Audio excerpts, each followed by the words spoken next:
as read? Think so. Motion to be accepted as read. Yeah. Course of African philosophy. After Marcus Garvey was deported, he came back to Canada in 1938 to have the course of African philosophy. And what he did, he chose 10 of his brightest students from the UNIA, and he took them to a 31-day course to prepare. He probably realized what was going to happen to him sooner or later, so he prepared himself. But Marcus Garvey taught some of the most basic things. He spoke about the police back then in 1938. He said it clearly. He said the police wants to be controlled by somebody. The police wants to be controlled by a group. But unless we organize ourselves to control them, then they're going to control us. We have certain basic meetings in our communities, and we just don't attend. Be it the PTA meetings. I volunteered as a PTA president for 20 years. Reason why? Black men don't volunteer in the school system. It's tough to get black men in the school system volunteering. And it's amazing. That is where they prepare our children for prison. We are the only group of people that send our children into a system that benefit by miseducating them and don't get involved. Since I used to volunteer at a school named 231, I remember one day I looked in the cafeteria and I saw the boys, and I said to myself, our children are not going to make it. Our children are not going to make it. And the reason why? Because of us. They say you can judge a people, you can judge a community based on what it does for its children. Mm-hmm. Things don't look good for our children. They're being shot down in the streets again. Education-wise, they're not being trained to deal with this hostile world.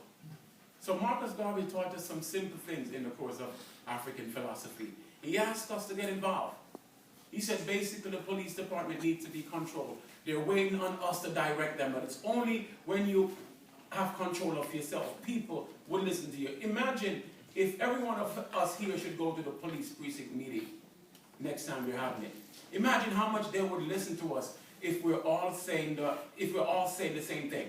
If we're all telling them that we don't want you stopping people in vehicles and charging them for some charges they charge people for. Tinted windows. Exactly. Windows. Making eye contact with them. Making eye contact. These are the things because they want to put you in the system. Look, you got to realize that the prison industrial complex, they have Fortune 500 companies that are located across from them. For what? Slave labor all over again. And we can't stop that train. It's not the train is going and we can't stop it. The simple thing is that Marcus Garvey and our ancestors showed us what to do. But you know what?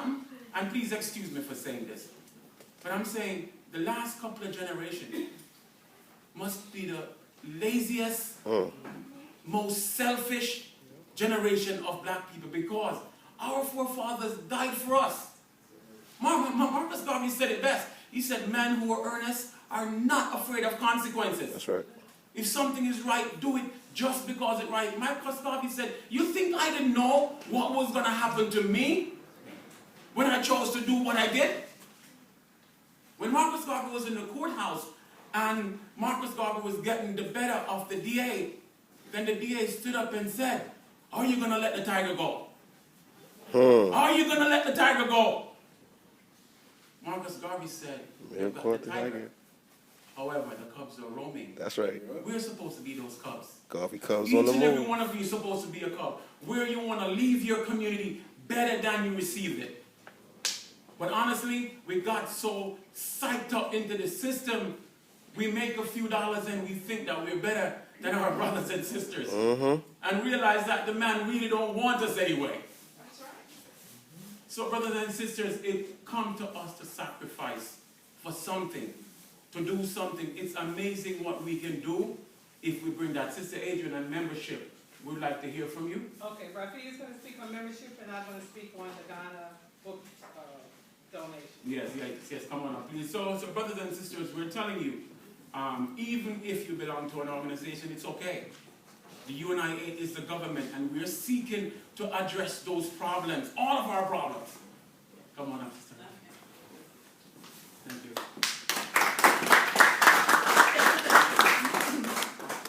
Thank you. So my name is Rafia Vitalis. Many of you will start seeing me at most of the meetings because I really have a mission to increase our membership here at UNIA. We know that at the peak of the movement in 1922, there were over 6 million members that were part of the movement, and over 900 branches throughout the diaspora. And here we are about a century later, and the issues remain the same. And it's important that we continue this movement because we know the premise of Garveyism is the unification, the liberation, and empowerment of our people. And with all the issues that are going on today, it's important that we don't let this legacy die. So I'll be reaching out to all of you. You will be getting tired of me so that I can really drum up this membership to get us all accountable, not only to our organization, but to each other, to strengthen our organization.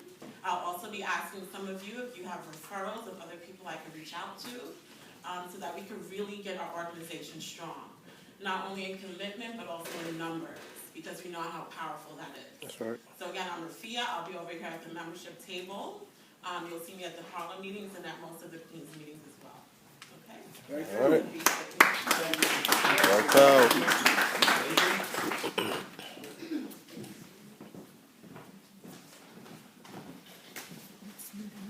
Okay, so you guys know we have that little table over there with snacks. That's part of one of our committees. Actually, it's part of all of the committees, because all of our committees, we have about 5 committees got together and decided that we needed to do fundraising. We're short on funds. That's why it's important for you to join also as a member. But most recently, the International Expatriation Committee took up and adopted a library in Ghana.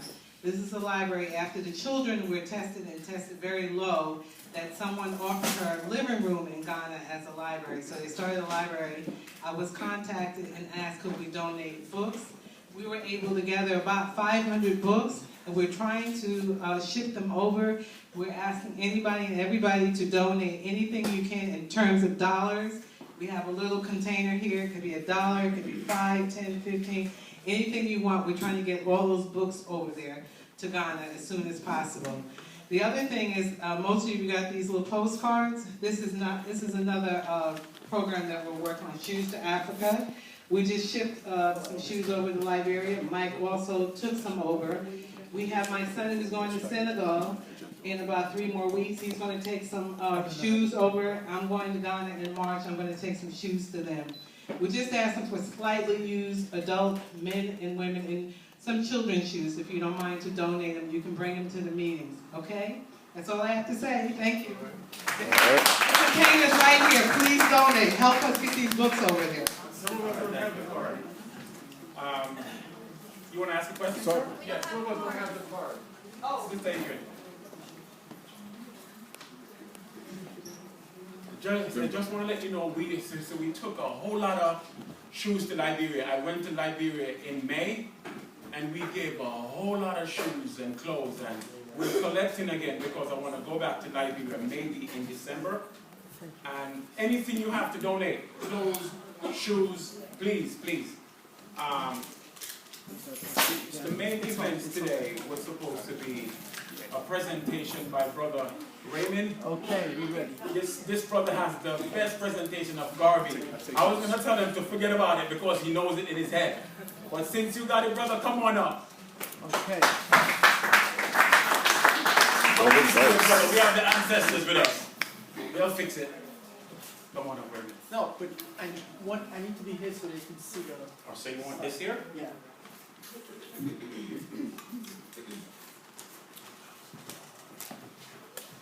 Where's Marcus Cook? I'm here. I need you to control the screen.